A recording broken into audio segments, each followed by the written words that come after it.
नमस्कार दोस्तों, आप सभी का स्वागत है हमारे चैनल पर। और आज के इस वीडियो में हम वैशाख मास की गुरुवार व्रत कथा लेकर आए हैं। चलिए आरंभ करते हैं। प्राचीन काल में एक ब्राह्मण रहता था। वह बहुत निर्धन था। उसके कोई संतान नहीं थी। उसकी स्त्री बहुत मलिनता के साथ रहती थी। वह स्नान न करती, किसी देवता का पूजन न करती। इससे ब्राह्मण देवता बड़े दुखी थे। बेचारे बहुत कुछ कहते थे, किंतु उसका कुछ परिणाम न निकला। भगवान की कृपा से ब्राह्मण की स्त्री के कन्या रूपी रथ पैदा हुआ। कन्या बड़ी होने पर प्रातः स्नान कर विष्णु भगवान का जप व बृहस्पति का व्रत करने लगी।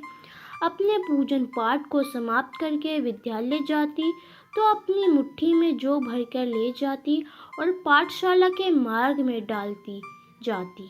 तब ये जौ स्वर्ण के जौ जाते लौटते समय उनको बीन कर घर ले आती थी।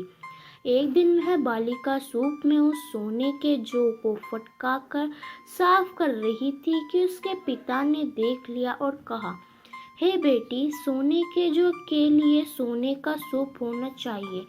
दूसरे दिन बृहस्पतिवार था।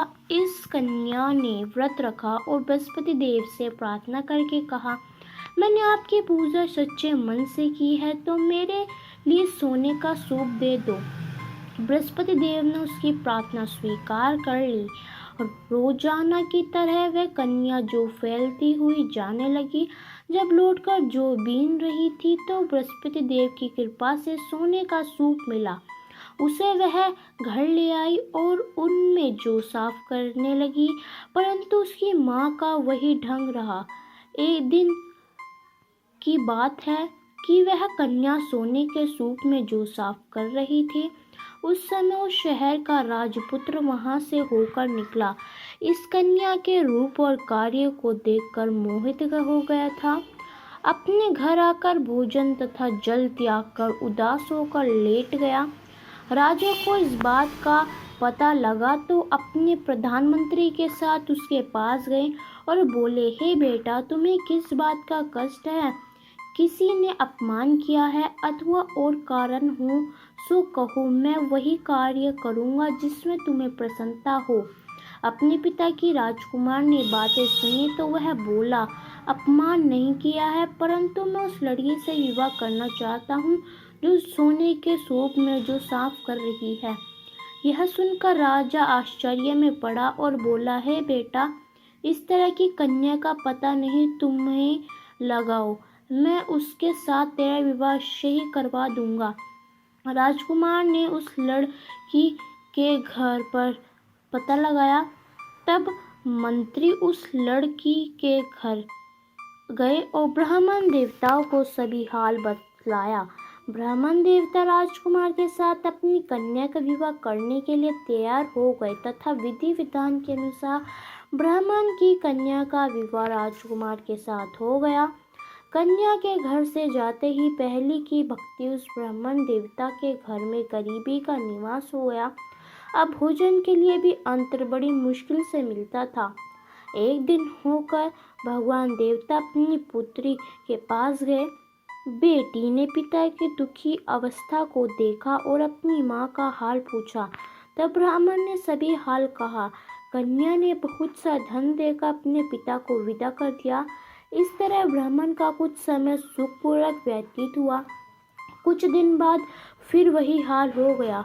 ब्राह्मण फिर अपनी कन्या के यहाँ गया और सारा हाल कहा तो लड़की की बोली, हे पिताजी, आप माताजी को यहाँ लिवा लाओ, मैं उसे विधि बता दूंगी जिससे गरीबी दूर हो जाएगी।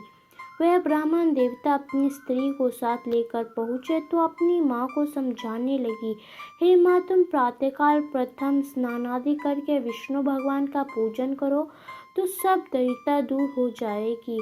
परंतु उसकी मांग ने एक भी बात नहीं मानी और प्रातःकाल उठकर अपनी पुत्री के बच्चों की जूठन को खा लिया। इससे उसकी पुत्री को भी बहुत गुस्सा आया और एक रात को कटोरी के समान निकाल दिया और अपनी माँ को उसमें बंद कर दिया। प्रातःकाल उसने निकाला तथा स्नान आदि करवा के पाठ करवाया तो उसकी माँ की बुद्धि ठीक हो गई और फिर प्रत्येक बृहस्पतिवार को व्रत रखने लगी। इस व्रत के प्रभाव से उसके माँ बाप बहुत ही धनवान हो गए, पुत्रवान हो गए और बृहस्पति देव के प्रभाव से इस लोक में सुख भोगकर स्वर्ग को प्राप्त हो गए। तो इस वीडियो में हमने आप सभी को विष्णु भगवान की व्रत कथा सुनाई है। अगर आपको हमारा यह वीडियो पसंद आया हो तो हमारे वीडियो को लाइक जरूर